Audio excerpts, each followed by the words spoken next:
Welcome to From Shanghai to the World. My name is Janine Jakob. I'm your host based in Shanghai. And today we have amazing Yolanda Vom Hagen here with us, another German lady. Yolanda, how about you just tell us a few things about yourself?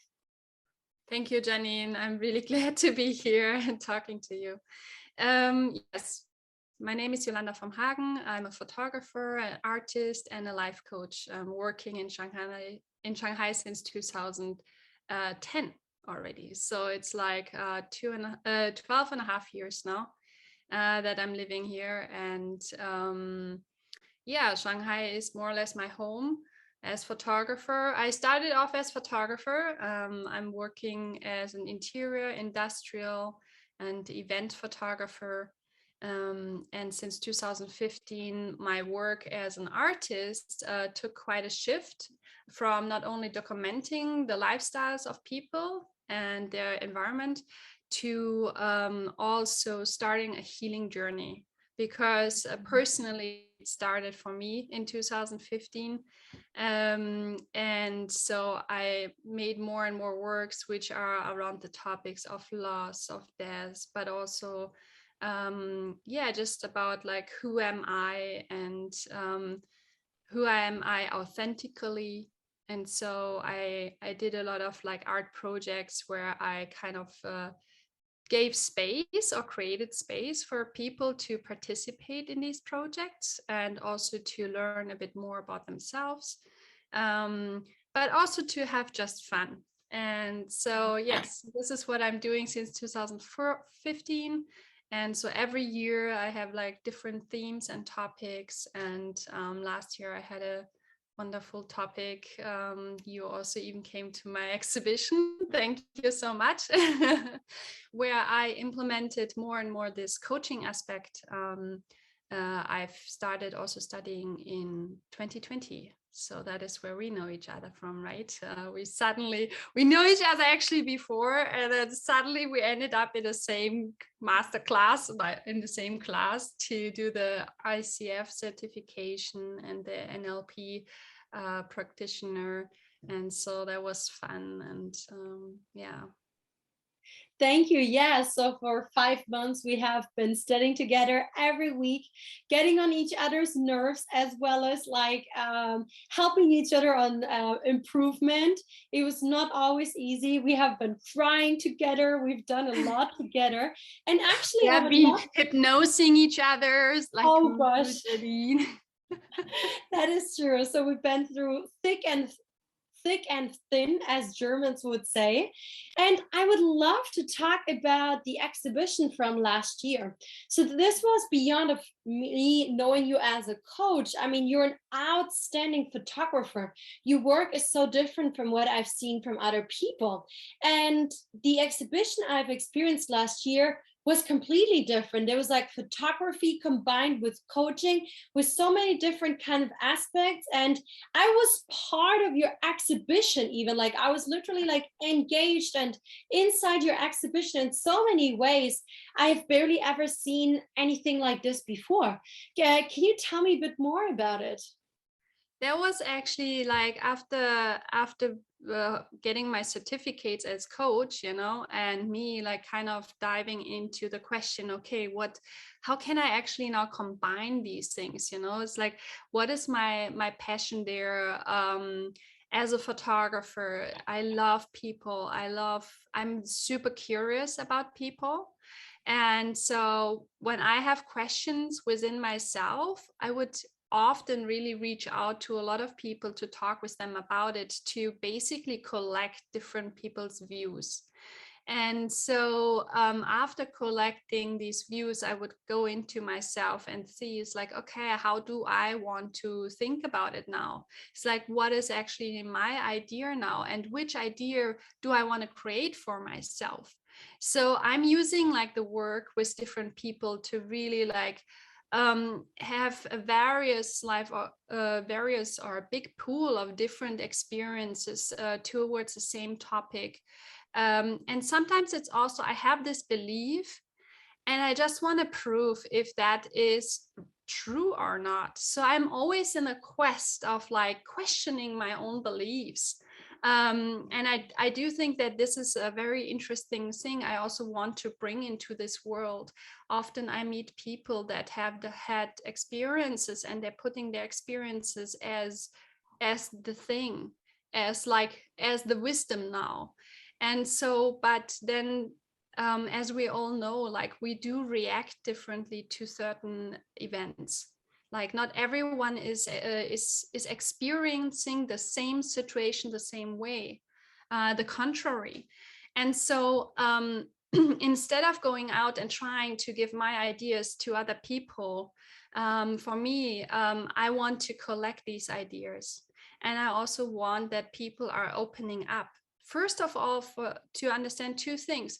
The one thing is, I'm not alone, with that experience, because often there are experiences we are feeling we are really alone. Like, for example, I lost my grandmother, and that time was very difficult for me.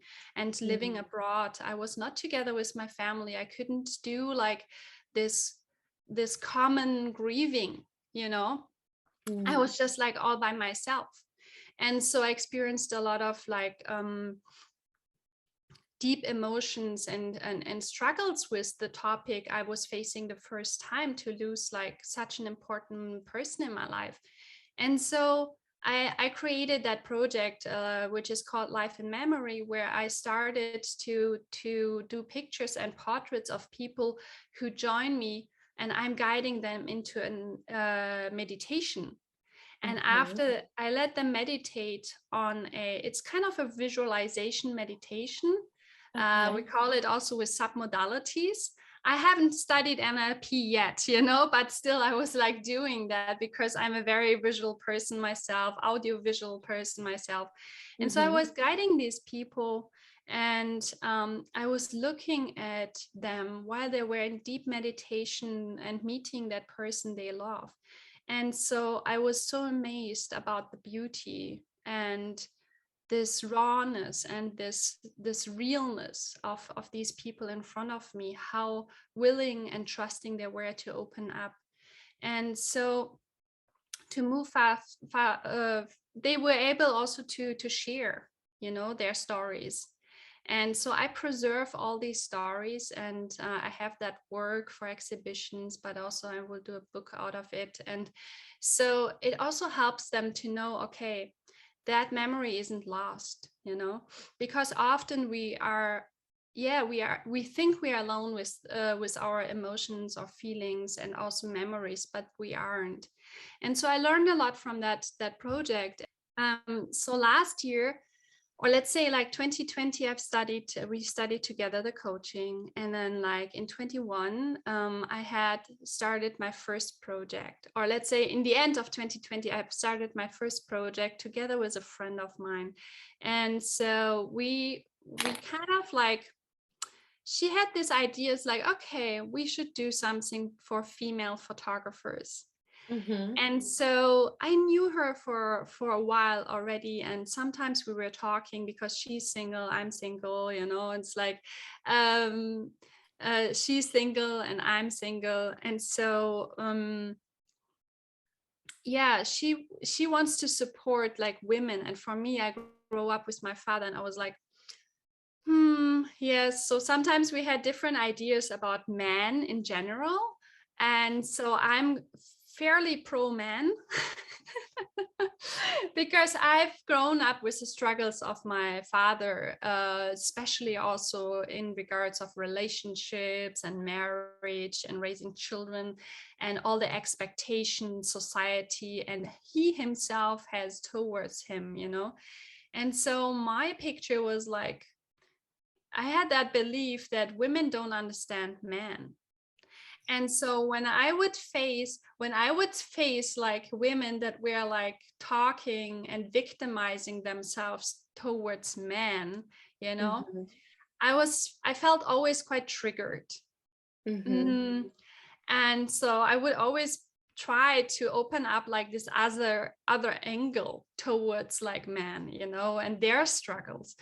And so when she was coming forward to me, and she had also several experiences with men that weren't fortunate, also growing up in a quite patriarchal society, Mm-hmm. She was also in her business facing, and she's a bit a different generation than I am. And so she was facing a lot of like bullying and yeah, bad things about it. And so I was thinking as a coach, it's like, how could we both grow the most, with that project? And I said, like, she said, like, okay, I want to do something for female photographers because we don't have a lot of platform in the art world. And I said, And like, okay, to sum that is. this up, what was like what were the different perspectives of how people see man? What was your conclusion after your exhibition? So first of all, of course, we chose then the topic. And so I said, like, I want to do masculinity. And so the Mm. whole exhibition was called Masculinity Through the Eyes of Female Photographer. And she was like, "Ugh." And I was like, yes. And so then I started like the first project, which was like connecting basically photography and coaching. And so yeah, we found all these women that were willing to look and dive deeper into themselves of what they believe is masculinity or being a man to them. And so that was a very interesting project, because we met also like every several weeks, to continue working on our series.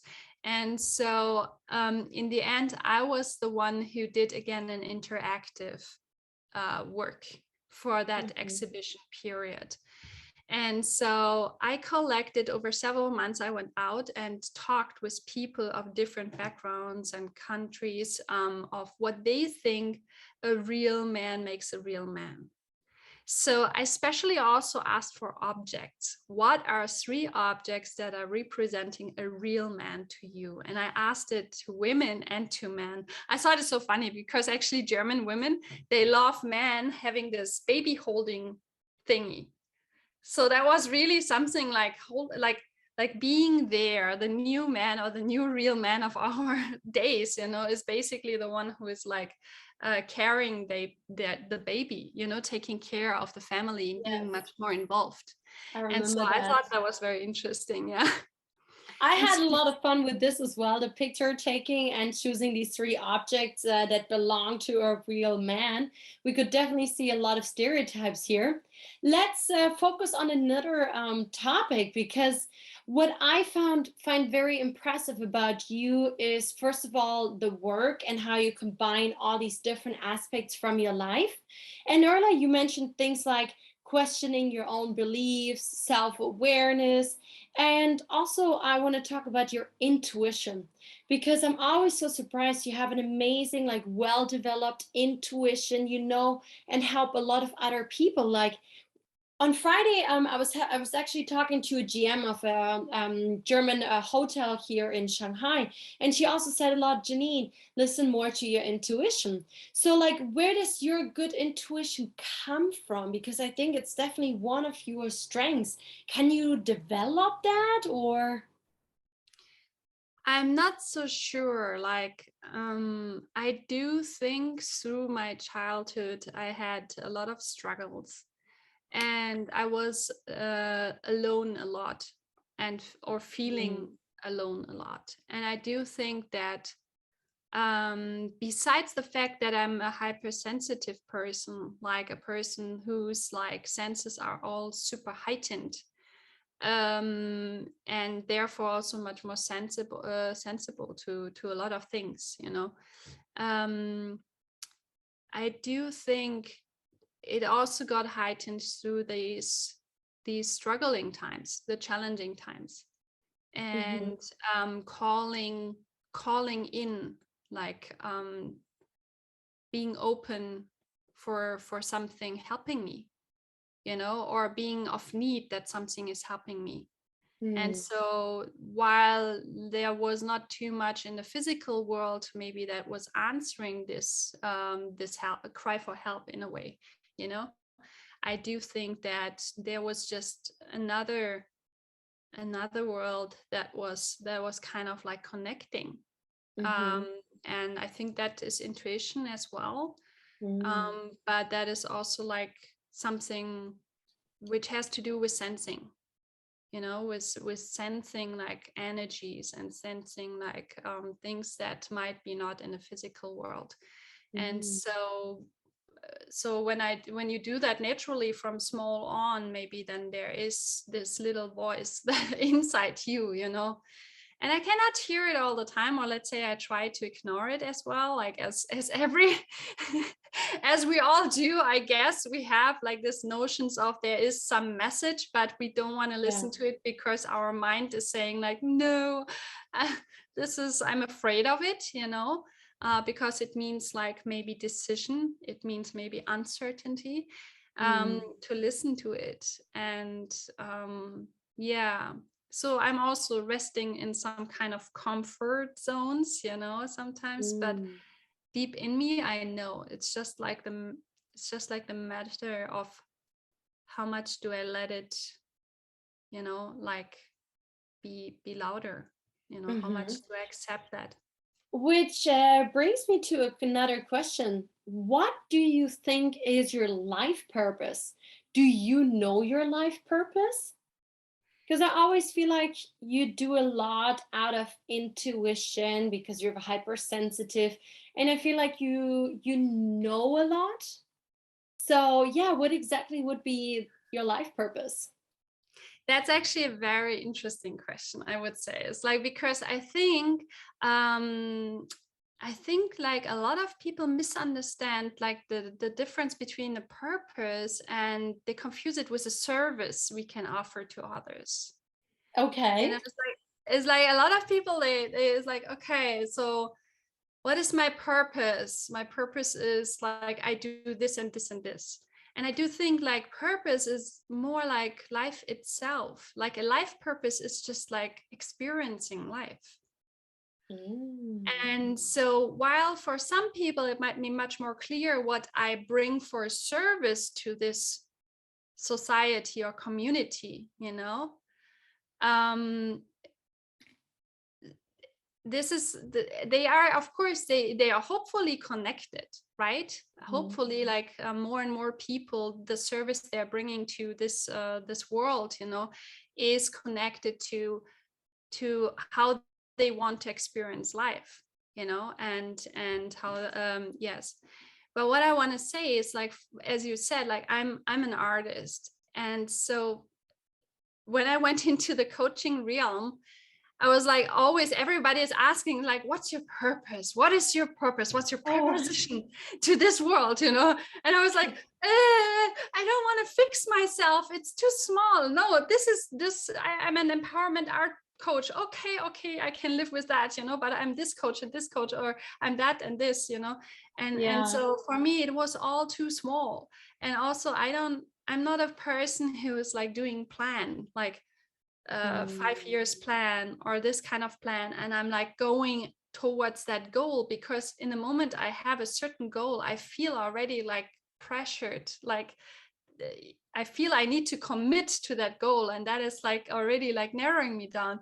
And so what I figured out for myself, um as long as I keep to my values, you know the values I have, and I'm showing integrities towards the values that are important to me. Mm-hmm. Um, I do think I don't need a certain goal, um, because I will automatically align to my authentic self. I will move towards something and experience life in a certain way. Mm-hmm.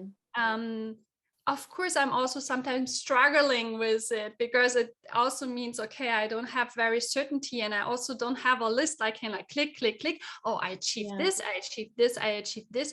And that sometimes lets you there in this feeling of, okay, did I accomplish anything? Did I Mm. do a good job? Because when you go this way, like following your own values, you don't have measure points to judge yourself, Mm. and that's very difficult. But yeah, so what I want to say to this purpose thing is like, experiencing life is our purpose, in my opinion. It's nice that you're saying this. I have not heard this from anyone else before, but I feel like people get a lot of pressure on their shoulders in finding out what is their purpose, Mm, especially when their life phases are changing and they feel lost. Like now in Shanghai, we're under the lockdown. For mm, me, it's day 60 today, and many people have started to question their life. What are the next step? What's the next country or job?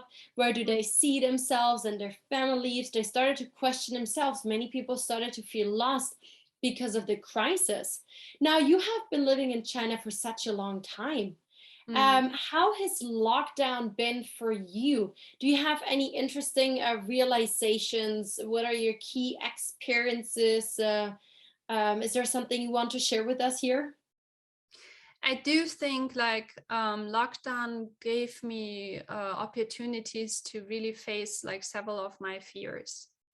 Mm, Um, and I wouldn't say I completely solved them or something, but definitely I tried to be more in the now and don't let my mind wander into things that haven't happened yet and maybe are not even likely to happen. And mhm, also I went back because my first struggles, like one of my bigger struggles is losing control over my well-being and my body. It's like mhm, what is happening to me in terms of like location, in terms of like mm. control of how much can I serve myself the way I Yes. need to serve myself to feel good. And also with my home, you know, it's like, okay, how much control can I have over my home when I'm not here? Like, will people just go in and all this kind of struggles? And Mm, so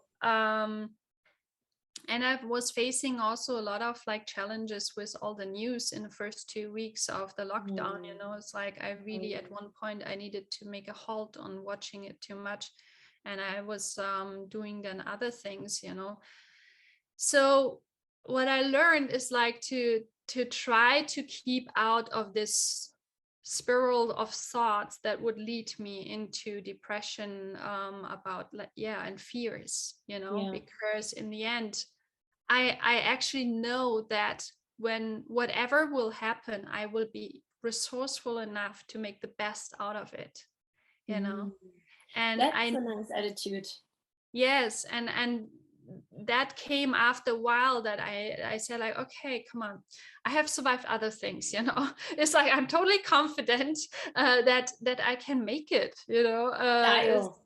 Yes, and I know even I'm open to people. I'm full of love for people, and they are all just human people, you know. Even they might not like follow what I would expect, like, you know, Mhm. to be making sense to me, but in the end they are human. And talking about this, there's something you really have inspired me, and I loved it what you did. I remember you said, well, there was specific food. You started to cook, you literally prepared packages of cooked food for Chinese delivery people, for Chinese locals who were volunteers and who did not have that much. And there was like a scarcity of food, even for specific people. Not everybody was lucky enough to get enough food from the government or to be able to buy themselves. Even I Mm, myself lost over 2 kilograms during the lockdown, and you just did it. You just cooked and you prepared it and you put it out there in front of your gate so that other people could eat, and you yes. had a big variety of food. And I just love that, especially seeing other people who had tons of food and didn't even think about sharing it with Mm, anyone else.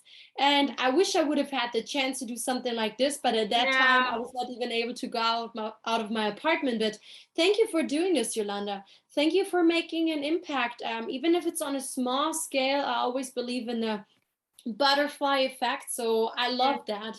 Thank you for yes. this. It's also Which, like that is what I always say, like I don't really follow too much the news over like many years, you know, because I feel like what I see in the news is really impacting my well-being so much. And I see it in my environment, you know, it's like how upset and how distrustful people are towards the other people in their environment, because they see the news, and the news are showing like a one side of a medal, you know. Yes. And when you just consume one side of the medal, it's so hard to see something else.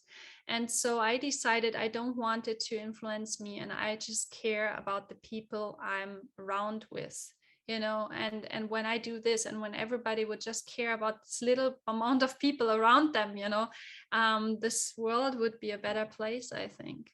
Yeah. And that's probably why your neighbors and everyone's so nice to you as well in return. Yeah.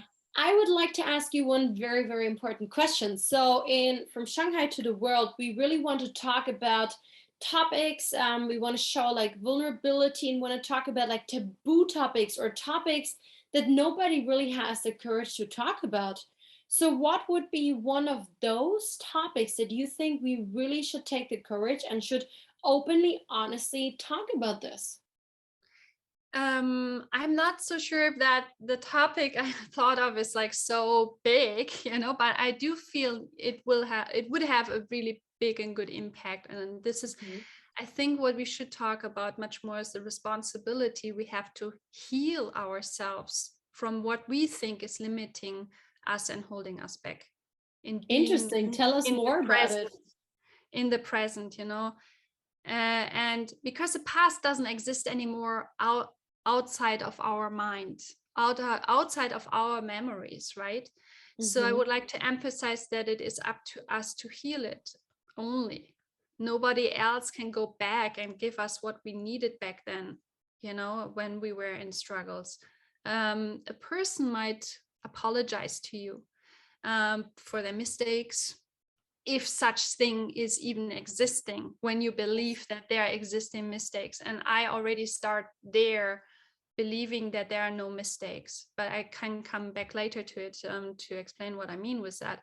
But to change the void that our younger selves experienced, you know, or our younger selves are seeking for, to change this word void, we can only do it ourselves. We can mentally maybe understand when somebody says sorry, like for example our parents, sorry, didn't do a good job or whatever, and they really really deeply apologize, or you really really make up with it. But what is there in us is still something that has not like gotten the empathy, you know. And so your present now maybe can understand that apology, but the inside you, they still struggle for empathy and with the wounded self. So it will be always keeping on influencing our lives. So the only thing you can do is really to go back yourself, maybe with a coach, maybe with a meditator, you know, or a therapist or something, to face what is wounded inside yourself, you know. Despite if you have, I don't know, solved the issues with the person that, or the environment that has contributed to that situation back then. And so in general, I would think that what helped me the most was to realize that I am of service to others to grow at any given moment. That gave me a lot of acceptance towards myself. And of course, then also in the in the meaning, other people's are always of service for me to grow. And it doesn't matter if what they bring into my life is something positive or something that I see is negative, you know, because there's always something you can grow from. It's impossible to not grow in life, you know. And so for me, the biggest help is to understand, and also to forgive myself and to accept myself, and then towards others, to always be curious. I'm always curious about what could it be, you know, that this situation is contributing to my growth. And so while I'm not constantly like trying to figuring it out, because some things, they are just not possible to right away see, right? When you are in it, you don't know, like you cannot understand it right away. And this is also okay. But at one point you might have like an overview over a bigger picture for what that was good. And so to be open to everyone and what they bring into your life, this, I feel, it's very beautiful. Thank you for sharing a lot about your personal healing journey, as well as inspiring us on our own personal healing journey. And as you mentioned, like, we want to be curious, we want to go back and heal ourselves, and probably have some supporters, like you mentioned, meditators or coaches. You mentioned growth, questioning yourself, your own beliefs. We also spoke about your intuition. And I think your job is very unique. The mixture out of not just being a photographer or a coach, but mixing it all together, integrating people to give them a unique experience and growth and reflection. Keep on going. Good luck on your book. I look forward to reading it. Thank you. Do you know when it will be published? Yes, I said before, I don't do future. No. We're keeping you accountable now. Yes, exactly. Be my accountable coach. Thank you. No, I think this year I will definitely focus more in the book. Yeah, also about the Understanding Man book, seeing him, where I collected all these people's opinion, and where they shared, and where everybody could also really reflect about what they think is masculinity to them, and if this is even connected to men or to women, or if it's something that is in both of us. So I really love to engage people to reflect more about what they are believing in, because that gives actually the power to us to choose what we want to believe in the moment we're becoming aware of our beliefs. That's the moment we have choice. Yeah. And I hope to support more in that. Yeah. Thank you so much for inspiring us, dear Yolanda. Thanks for also being in my life. Hopefully soon we can meet in person again, once we're able to all go out and leave our compounds and our own districts and streets. All the best to you. And guys, if you loved watching From Shanghai to the World, why not share it to your friends and give us some feedback? Like, what was your key takeaway from Yolanda's speech, for example? How can you start your own personal healing journey with just one simple thing today? And have a great day, guys. This was Janine Jakob. Bye-bye. Thank you. Thanks, Yolanda. Yes.